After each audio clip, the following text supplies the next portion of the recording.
Bismillahirrahmanirrahim. Assalamualaikum warahmatullahi wabarakatuh. Alhamdulillahirabbil alamin. Nahmaduhu wa nasta'inuhu wa nastaghfiruh. Wa na'udzu billahi min syururi anfusina wa min sayyiati a'malina. May yahdihillahu fala mudilla lahu wa may yudlil fala hadiyalah.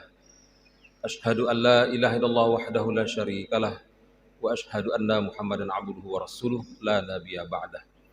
Allahumma shalli wa sallim wa barik ala Muhammad wa ala ali Muhammad kama shallaita ala Ibrahim wa ala ali Ibrahim fil alamin innaka Hamidum Majid. Rabbi shrah li sadri wa yassir li amri wahlul 'uqdatam min lisani yafqahu qawli. Alhamdulillah, puji syukur bagi Allah yang masih memberikan kita kekuatan, Allah yang masih akan memberikan kita kesempatan, karena sejatinya hebatnya kita dalam beribadah, kuatnya kita dalam berubudiyah kepada Allah, itu terjadi bukan karena iman kita yang hebat, itu terlaksana bukan karena tubuh kita yang kuat, juga bukan terlaksana karena waktu kita yang lapang. Tapi sungguh semua amal kebaikan yang kita lakukan dalam lini kehidupan kita, sejak mata kita terbuka sampai nanti malam insya Allah mata kita tertutup beristirahat, itu terjadi karena bantuan Allah. Inilah doa yang kita panjatkan minimal sehari semalam 17 kali, yang menjadi rukun dalam sholat kita. Iyyaka na'budu wa iyyaka nasta'in. Hanya kepadamu lah ya Allah kami beribadah, dan hanya kepadamu lah ya Allah kami mohon bantuan.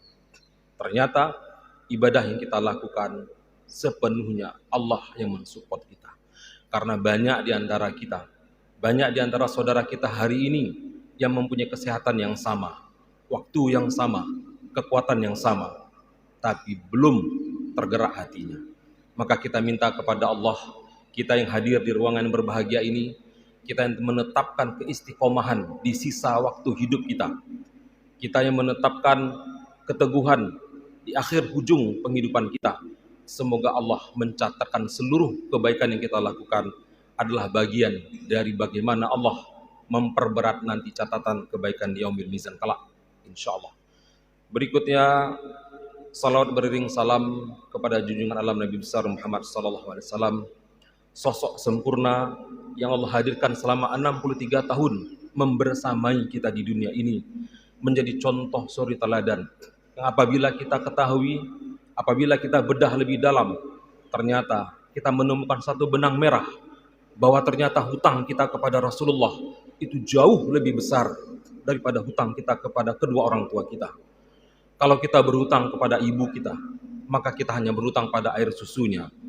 Kalau kita berhutang kepada orang tua kita, kepada ayah kita, kita hanya berhutang pada keringatnya.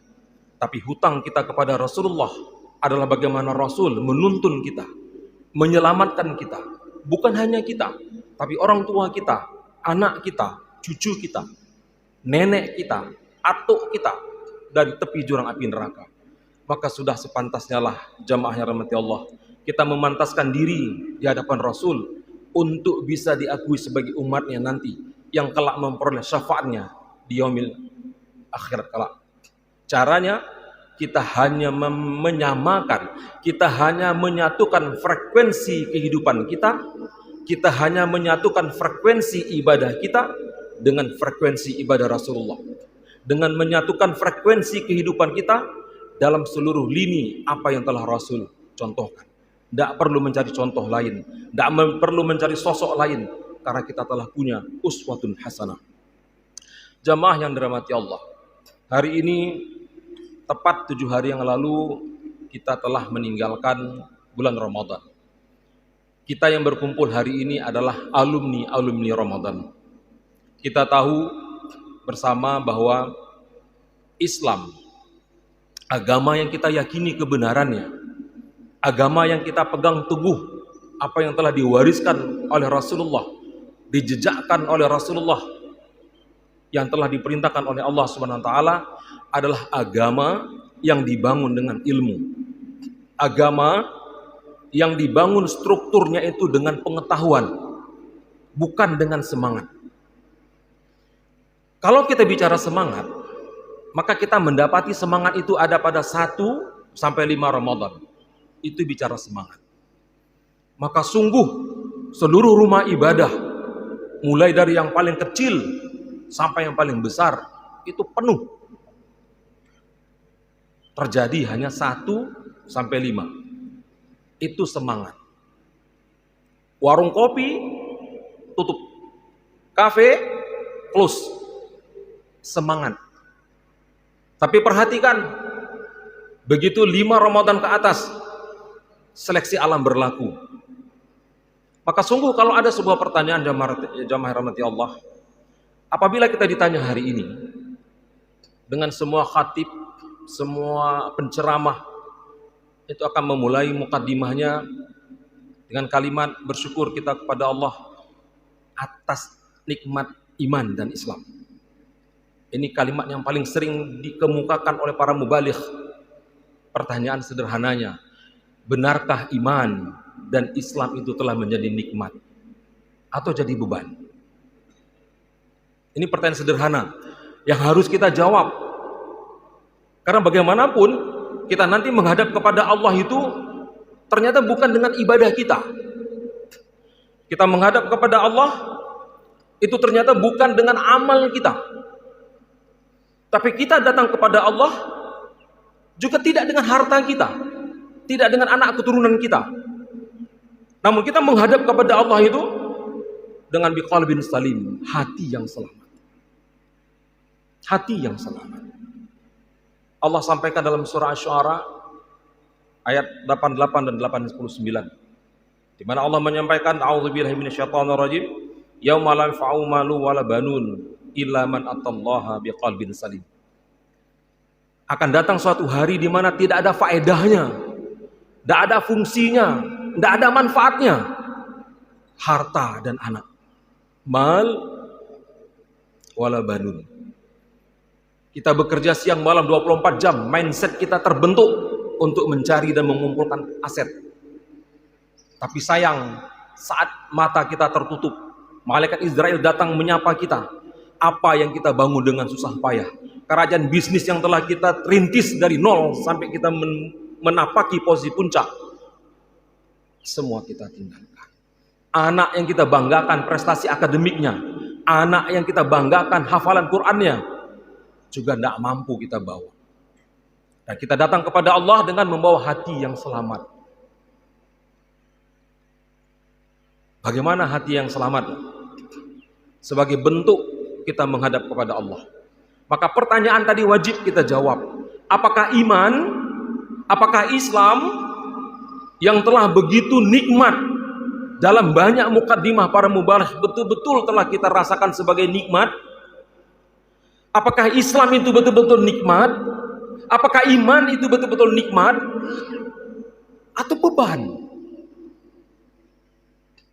Sebagian dari kita tidak akan mungkin mengatakan itu beban. Sebagian dari kita patah kalam kita.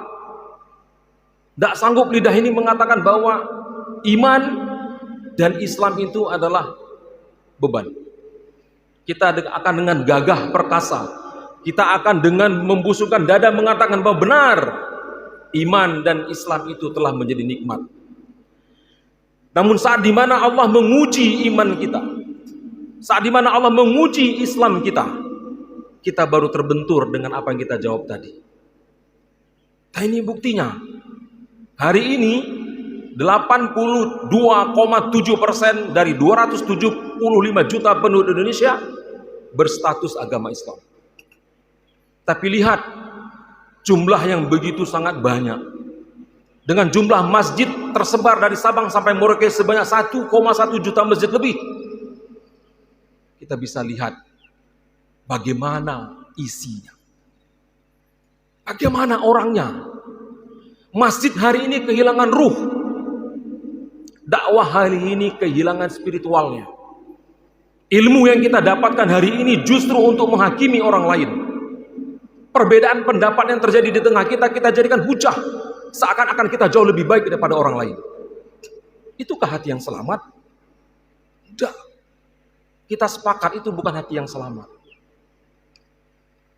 Maka mari bersama kita coba lihat lagi dalam surah Ali Imran ayat 133 134. Bagaimana Allah menyediakan dan menyajikan surga yang luasnya seluas langit dan bumi, dihidangkan bagi mereka yang bertakwa dengan ampunan yang harus kita raih.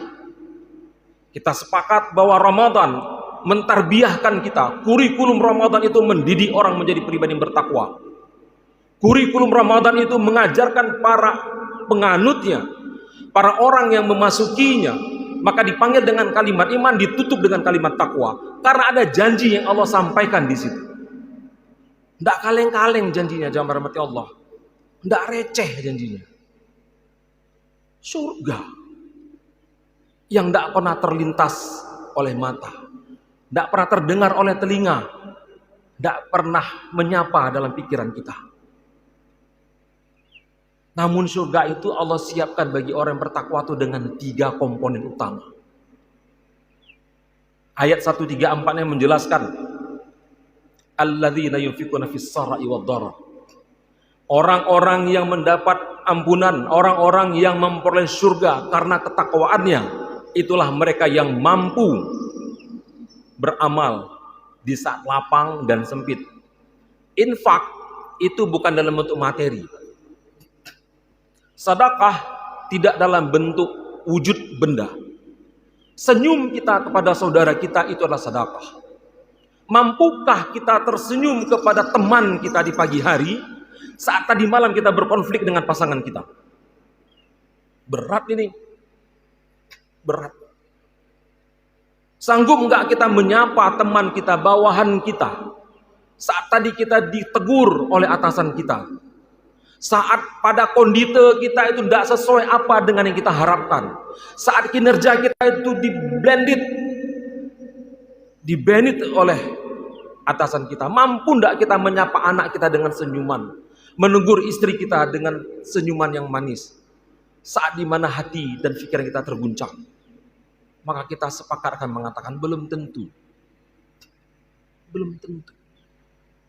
Ini pertanyaan yang mendasar tadi, benarkah iman dan Islam telah menjadi nikmat? Ternyata jawabannya belum tentu. Untuk senyum saja terkadang sulit. Kalaupun senyum tidak simetris senyum kita. Persis seperti orang stroke, satu kiri ke kanan, 2 senti ke kiri. Tidak simetris. Garis bibirnya tidak simetris. Melihat dengan ekor mata. Ini baru tampilan fisik. Kita belum menyentuh kepada yang sesuatu tidak terlihat. Maka berikutnya Allah sampaikan, wal qadhiminal ghaidha. Orang-orang yang mampu menahan marahnya. Ternyata surga itu merindukan orang yang banyak senyum. Orang yang murah senyum sebagai bukti dia infak tidak hanya dalam bentuk materi. Surganya juga mendambakan orang-orang yang mampu menahan marahnya. La taghdad walakal jannah, tahan amarahmu, maka surga itu milikmu.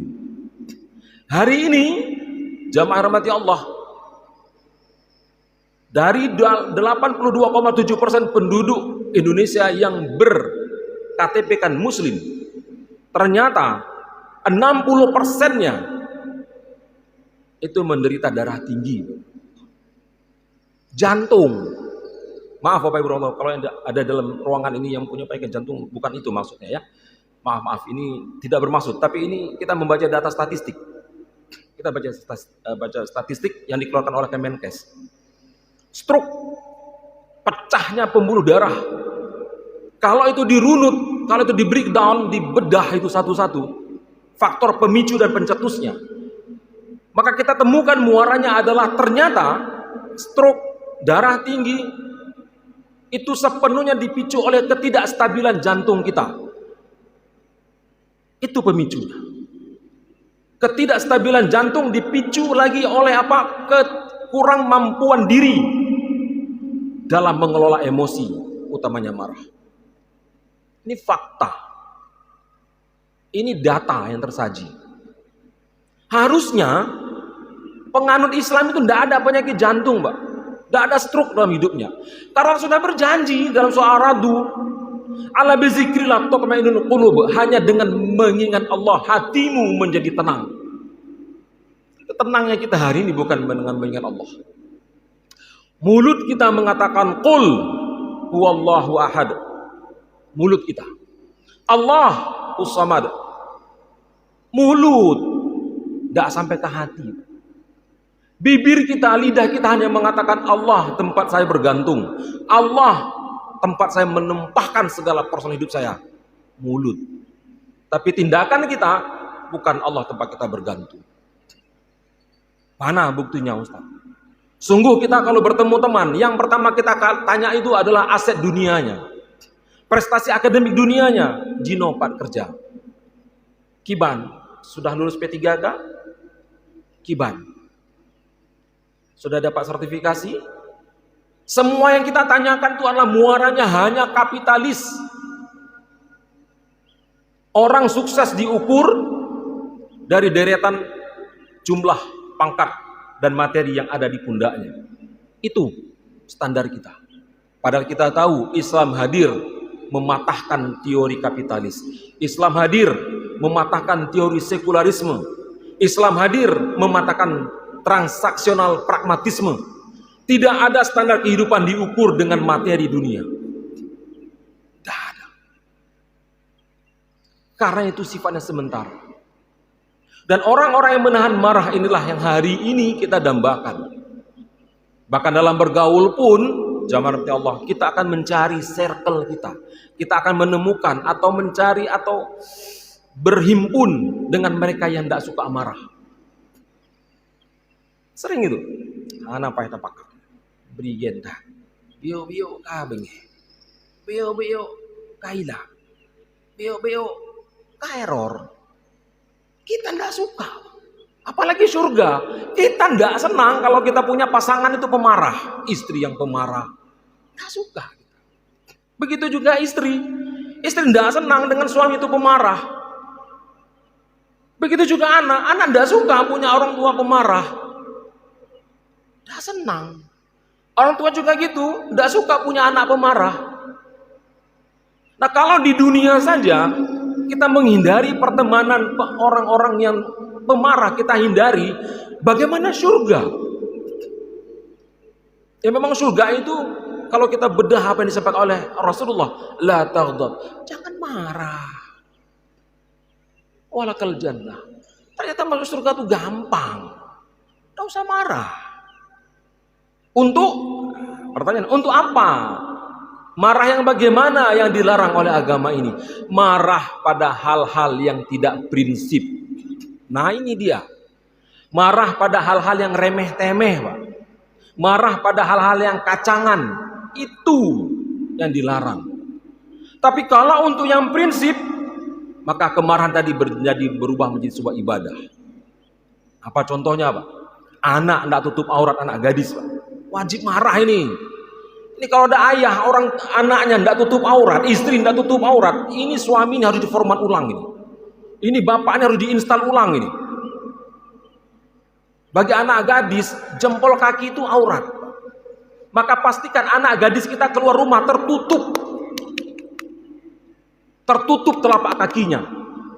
Jangan dia meneteskan setiap jejak kemana dia pergi, dosa sepanjang jalannya akan kita pikul nanti dari akhirat. Di situ kita harus marah. Anak laki-laki yang tidak bangun subuh berjamaah, di situ kita marah. Prinsip, karena bisa merubah keadaan. Akan tetapi kalau marahnya recehan, kalengan, tidak usah. Mati lampu karena lagi nonton Liga Champions, tidak perlu. Tidak ada faedahnya. Tidak ditanya juga nanti itu ma ikhwanuka, Lionel Messi, tidak ditanya. Tidak perlu kita marah.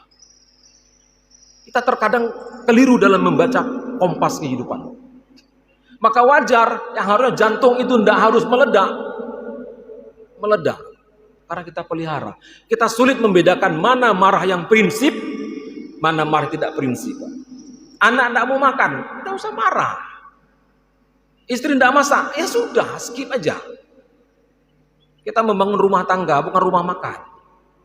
Istri nggak masak, beli di warung. Nggak masak Pak, ya udah nggak apa-apa, ada marah. Nah ngapain? Kita akan bangun rumah tangga, bukan rumah makan. Clear, Pak? Sederhana. Islam itu begitu sangat sederhana, begitu simple, begitu mudah. Kita yang merumitkan. Yang terakhir, walafi anin nas, yang memaafkan, Pak. Yang memaafkan kesalahan manusia. Ini menarik ini kalau bicara maaf. Karena kemarin antara Jumat dan Sabtu terjadi perselisihan penetapan 1 Syawal. Sebagian saudara kita melaksanakan pada hari Jumat, sebagian pada hari Sabtu. Poinnya, bagaimana kita mampu berlapang hati untuk menerima perbedaan. Islam dibangun dengan keridhaan. Surga yang Allah siapkan seluas langit dan bumi itu menanti orang-orang pemaaf. Menanti orang-orang pemaaf. Inilah doa yang diajak oleh Rasulullah kepada Aisyah, yang menjadi doa kita, yang kita gas doanya dalam 10 hari terakhir bulan Ramadan. Kita menantikan janji Allah pada 1 malam yang lebih baik daripada 1000 bulan. Rasul mengajarkan kepada Aisyah, saat Aisyah bertanya, wahai Rasul, doa apa yang harus saya sampaikan kepada Allah apabila qadarullah saya bertemu dengan malam Lailatul Qadar? Perhatikan doanya yang menjadi hafal. Kita menjadi hafal dengan baik, kita mengingat dengan baik. Sekarang kita tadaburi doa itu. Kita minta kepada Allah untuk memaafkan dosa kita. Allahumma innaka afun. Ya Allah, sesungguhnya Engkau adalah zat yang maha pemaaf. Tuhibbul afun, mencintai orang-orang yang meminta maaf. Fa'fu anni, maafkan kami, maafkan saya ya Allah. Allah mensifati dirinya Ghaffar. Allah mensifati dirinya Ghafur. Ghafar dan Ghafur Allah itu melimpah ruah pada bulan Ramadan.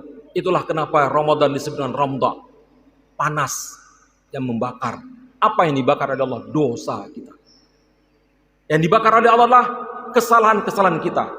Maka perhatikan redaksi kalimat yang Rasul ajarkan kepada Aisyah di 10 akhir Ramadan untuk memperbanyak agar Allah memaafkan kita.